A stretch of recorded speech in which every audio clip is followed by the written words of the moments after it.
আমাদের জিপিসিআর এর full form জি protein কাপের রিসেপ্টর। জিপিসিআর কি আমাদের রেসপন্স প্রডিউস করে, আমাদের যেখানে রেসপন্স প্রডিউস করে জি প্রোটিনের মধ্যে 4টে জি প্রোটিন আছে, জিএস, জিআই, জিকিউ আর জিও। এখানে জি প্রোটিন হচ্ছে ইন্টারসেলুলারলি আমাদের জিপিসিআর রিসেপ্টর যেটা এক্সট্রাসেলুলারের সঙ্গে অ্যাড হয়ে থাকে। এখানে আমাদের কি করে, এখানে বিভিন্ন কিছু আমাদের জিএস কি করে, অ্যাডিনাইলিক সাইকেল প্রোটিনকে অ্যাক্টিভেট করে ক্যালসিয়াম চ্যানেলের ওপেন করে রেসপন্স ঘটায়। আমাদের জিআই কি করে, অ্যাডিনাইসাইডকে ইনহিবিট করে ক্যালসিয়াম চ্যানেলকে বন্ধ করে এবং পটাশিয়াম চ্যানেলকে ওপেন করে রেসপন্স দেখায়। জিকিউ আইপি3 ড্যাক ফলো করে পিআইপি2 থেকে আইপি3 ড্যাক তৈরি করে ক্যালসিয়াম চ্যানেলকে ওপেন করে রেসপন্স করে।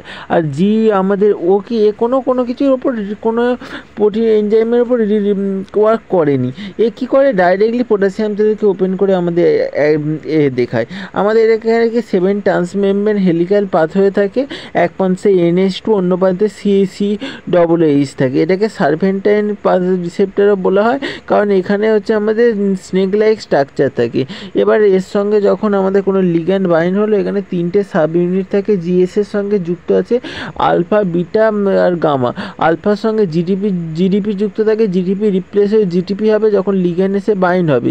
তারপর আলফা জিডিপি বিটা গামা আলাদা হয়ে যাবে, বিটা গামা পটাশিয়াম চ্যানেলকে ওপেন করবে আর আলফা জিডিপি সরাসরি গিয়ে অ্যাডিনাইলিক সাইক্লেজকে অ্যাক্টিভেট করবে প্রোটিনকে।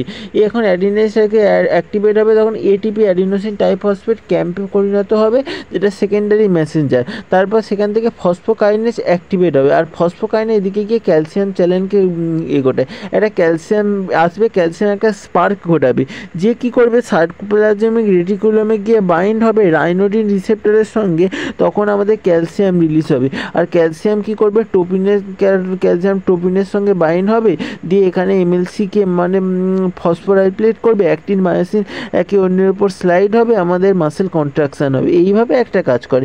আর একটা কী কাজ করে, আর একটা আমাদের যে ফসফোকাইনেজ অ্যাক্টিভেট হলো, এ কী করবে, ফসফোকাইনেজ অ্যাক্টিভেট হলো এর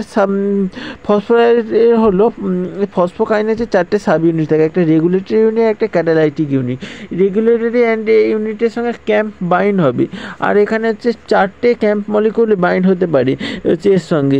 আর তখন হচ্ছে ক্যাটালাইটিক হচ্ছে সাব ইউনিটটা ডিট্যাচ হবে, এ কী করবে, আমাদের নিউক্লিয়াসে যাবে। নিউক্লিয়াসের হচ্ছে একটা ক্রিস সিকোয়েন্সের কাছে ক্রেপ প্রোটিনের সঙ্গে অ্যাটাচ হবে, বাইন্ড হবে। এখানে কি করে, এখানে প্রোটিন ফর্ম হবে,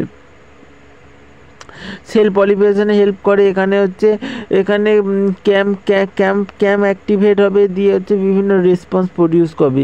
এখানে হচ্ছে এখানে ক্যাপের হচ্ছে সাইক্লিক রেসপন্স, এলিমেন্টিক বাইন্ডিং প্রোটিন, এই সমস্ত কিছু আমাদের এখানে নাম আছে। এইভাবে জিনিসটা হচ্ছে কাজ করবে। এই হচ্ছে আমাদের জিপিসিআর।